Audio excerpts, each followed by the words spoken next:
அனைவருக்குமே வணக்கம். சற்று முன் கிடைத்திருக்கக்கூடிய ஒரு மிக மிக முக்கியமான செய்தி ஒன்று வெளியாகியுள்ளது.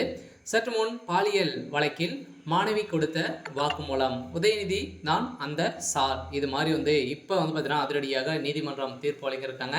ஸோ இந்த நிலையில் தான் உதயநிதி ஸ்டாலின் அவர்கள் ஏற்கனவே பாலியல் வழக்கில் அவருடைய நண்பர்களும் உதயநிதி ஸ்டாலினுடைய பேரும் அடிபட்டு வந்தது.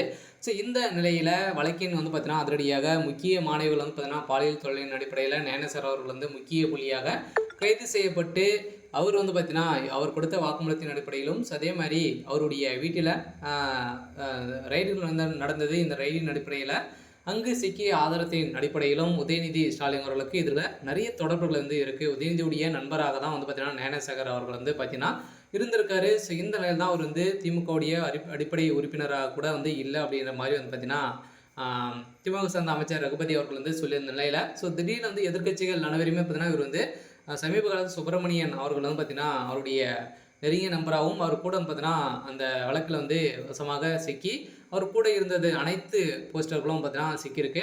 ஸோ இந்த நிலையில் தான் சுப்பிரமணியன் அவர்களும் இதில் முக்கிய புள்ளியாக இருக்கார். இந்த நிலையில் அவருக்கும் அதே மாதிரி உதயநிதி ஸ்டாலின் அவர்களுக்கும் பார்த்தீங்கன்னா அதிரடியாக நீதிமன்றம் 7 ஆண்டுகள் சிறை தண்டனை விதிக்க போகிறதாக தகவல் வெளியாக இருக்குது.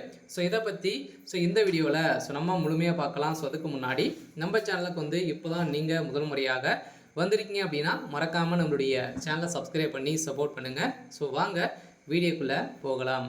ஸோ பார்த்தீங்கன்னா ஏற்கனவே உதயநிதி ஸ்டாலின் அவர்கள் அண்ணா பல்கலைக்கழகத்தில் நடந்த பாலியல் வழக்கின் அடிப்படையில் மாணவி துன்பத்தின் அடிப்படையில் ஞானசேகர் அவர்கள் பார்த்தீங்கன்னா அதிரடியாக கைது செய்யப்பட்டார். ஸோ அவர் பார்த்தீங்கன்னா அவர் முக்கிய புள்ளியாக நிறைய பெண்களை ஏமாற்றி அவருக்கு ஒரு 2 மனைவிகள் இருக்காங்க. ஸோ அவர்கள் கொடுத்த வாக்குமூலத்தின் அடிப்படையிலும் ஸோ அதே மாதிரி அவருக்கு இருக்கக்கூடிய நண்பர்கள் பார்த்தீங்கன்னா அவர் சரியான ஆட்கள் இல்லை அப்படின்ற மாதிரி சொல்லி இவர் பார்த்தீங்கன்னா நிறைய முக்கிய பெண்களெல்லாம் பார்த்தீங்கன்னா இது மாதிரி அதிகாரத்தை பயன்படுத்தி நிறைய பெண்களை சீர்குலைத்திருக்காரு அப்படின்ற மாதிரி முக்கிய ஆதாரமும் நிறைய 50க்கும் மேற்பட்ட வீடியோக்கள் சிக்கியிருந்தது.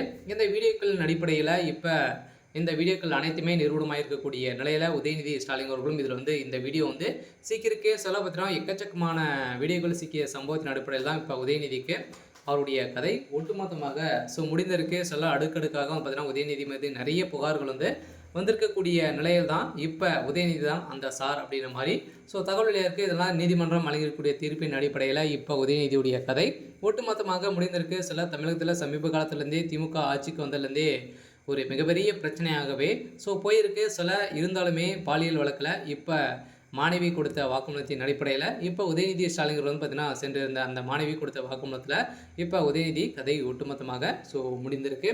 சரி, ஓகே. இன்னைக்கான அப்டேட் இதுதான். மறக்காமல் நம்மளுடைய சேனலை சப்ஸ்கிரைப் பண்ணி சப்போர்ட் பண்ணுங்கள். தேங்க்யூ.